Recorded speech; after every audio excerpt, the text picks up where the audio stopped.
প্রতিবাদে সারা দেশে বিক্ষোভ সমাবেশ করেছে আওয়ামী লীগ। সকল রাজনৈতিক হুমকি রাজপথে মোকাবেলা করার ঘোষণা দেন নেতাকর্মীরা।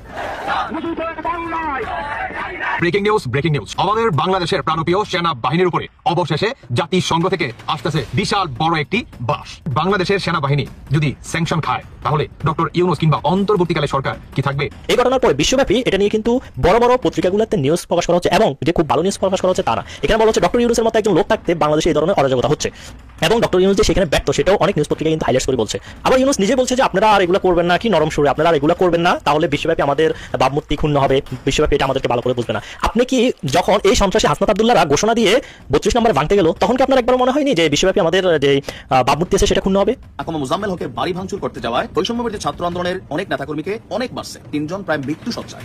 এর মাঝখানে সার্জিস আলম মাত্র কিছুক্ষণ আগে স্ট্যাটাস একটা দিয়ে বলছে জাজকেই গাজীপুরকে দেখাই দিবে বা আওয়ামী লীগের উচিত শিক্ষা দিবে। অপরদিকে গাজীপুরে সাবেক মেয়র জাহাঙ্গীর বা আওয়ামী লীগের সমর্থকরা বলছে আসল মনু খেলা হবে। দর্শক, দেশ প্রবাস দূরে কিংবা কাছে বসে যারা আমাদের দেখছেন, আশা করি সবাই ভালো আছেন। এই মুহূর্তে পাওয়া খুবই গুরুত্বপূর্ণ একটা সংবাদ আপনারা দেখতে চলেছেন। টাইটেল, থাম্বনেল এবং শিরোনাম দেখে বুঝতেই পেরেছেন ভিডিওটি কত গুরুত্বপূর্ণ। দর্শক, খুবই চাঞ্চল্যকর কিছু ঘটনা দেশে ঘটতেছে। অবশ্যই এই বিষয়ে আপনাদের খেয়াল রাখা উচিত। যেহেতু ভিডিওটি ক্লিক করেছেন সেহেতু আপনাকে ধন্যবাদ জানাই। বিশেষ করে আপনার কাছে আবদার রাখবো, অবশ্যই এই বিষয়ে কমেন্ট করবেন, লাইক করবেন এবং চ্যানেলটি সাবস্ক্রাইব করে যাবেন এবং ভিডিওটি বেশি বেশি শেয়ার করে দিবেন। তো দর্শক, চলুন এই বিষয়ে আমরা বিস্তারিত তথ্যগুলো জেনে নিই। কোনোভাবেই যেন দমিয়ে রাখা যাচ্ছে না ছাত্রলীগ ও আওয়ামী লীগের নেতাকর্মীদের। ধানমন্ডি 32 ভাঙার প্রতিবাদে সারা দেশে পালিত হচ্ছে আওয়ামী লীগ ও ছাত্রলীগের বিক্ষোভ মিছিল। অবশেষে দেশবিরোধী ষড়যন্ত্রের প্রতিবাদে জেলা আওয়ামী লীগ, যুবলীগ, কৃষক লীগ, মৎস্যজীবী লীগ, ছাত্রলীগ সহ সকল সহযোগী সংগঠনের নেতাকর্মীরা বিক্ষোভ ও প্রতিবাদ সমাবেশ করেছে।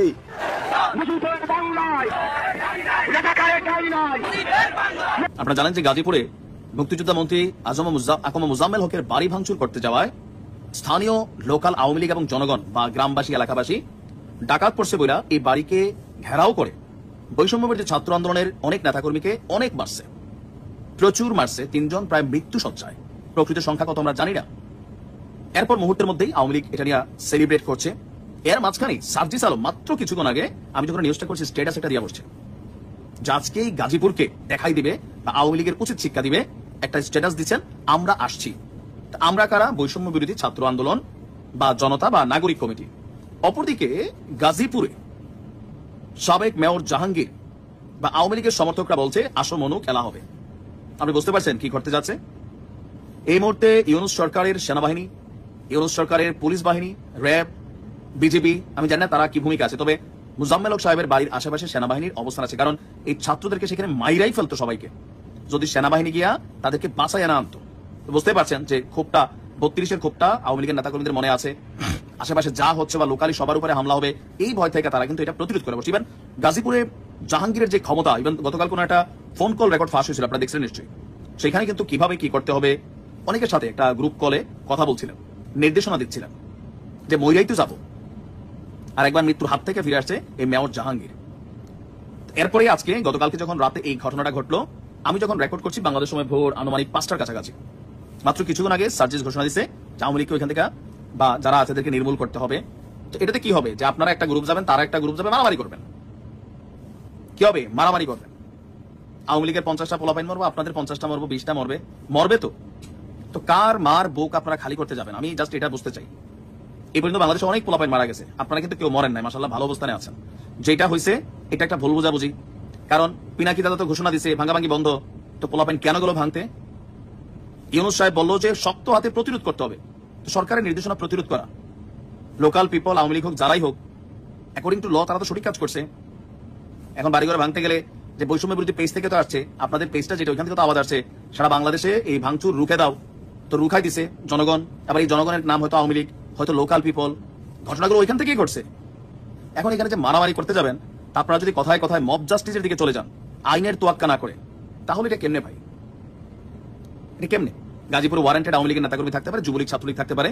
আইনের মাধ্যমে তাদের বিচার নিশ্চিত করতে হবে, আইনের সুশাসন প্রতিষ্ঠিত করতে হবে। এটা রণক্ষেত্র তৈরি করে দিয়া 32 ভাঙ্গারের সেই সিচুয়েশনে আপনিও যান নাই, সার্জিসও যায় নাই, হাসনাতও যায় নাই, বাট ঘোষণা তো আসছে তাদের। সেনাপ্রধান যখন 5 তারিখে ভাষণ দিল যে আমি এদেশের জনগণের যান মাল নিরাপত্তার দায়িত্ব নিচ্ছি, আপনারা আমাদের প্রতি আস্থা এবং কি বিশ্বাস রাখতে পারেন।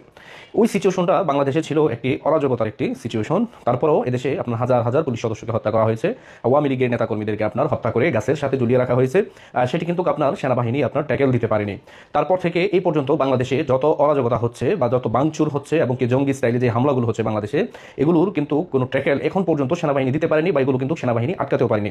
ইতিমধ্যে সেনাবাহিনী তাদের যান নিরাপত্তাহীনতায় সেনাবাহিনী ভুগতেছে এবং কি সেনাবাহিনীরও কিন্তু এদেশে কোনো নিরাপত্তা নেই।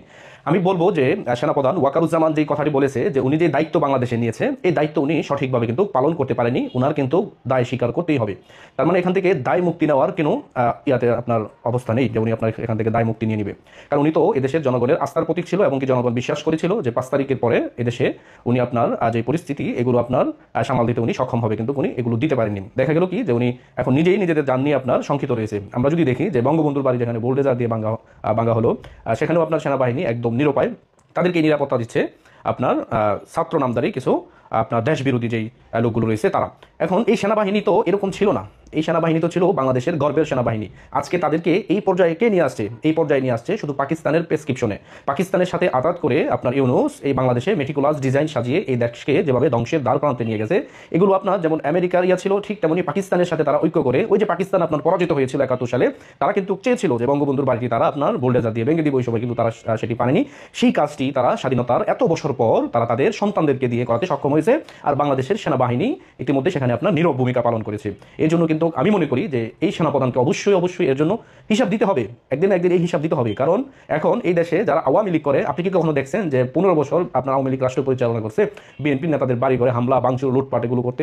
হয়তো তারা মামলা দিয়েছে, এটা আমরা জানি, আপনার জুলুম করে নাই যে এরকম না, মামলা দিয়েছে, তাদেরকে কোর্টের বারান্দায় দৌড়েছে, এরকম অনেক হয়েছে। কিন্তু আপনি কি কখনো দেখেছেন যে তাদের বাড়ি ঘরে হামলা লুটপাট অগ্নিসংযোগ এগুলো করতে দেখছেন? দেখেন নাই। আপনি গিয়ে দেখেন যে এই 15 বছরে সবচেয়ে বেশি আপনার লাভবান হয়েছে বিএনপি নেতারা, শুধু আওয়ামী লীগের সাথে আঘাত করে চলার কারণে। আপনি কি মনে করেন 15 বছর যে তারা ক্ষমতার বাইরে ছিল, তারা কি অর্থের দিক দিয়ে কোনো দিক দিয়ে এখন কম আছে? না, তাদের অনেক অর্থ আছে। কিভাবে হলো এগুলো আওয়ামী লীগ সরকারের সুফল তারাও পাইছে। গিয়ে খোঁজ নিয়ে দেখেন, অনেক আওয়ামী লীগের নেতাদের সাথে বিএনপি নেতাদের সাথে ব্যবসা রয়েছে, বাণিজ্য রয়েছে। এগুলো কিভাবে হয়েছে? তাদের সাথে একটি আন্ডারস্ট্যান্ডিং করে, তাদের সাথে একটি ঐক্য সমন্বয় করেই কিন্তু তারা চলে না যেরকম না। আজকে কি হলো?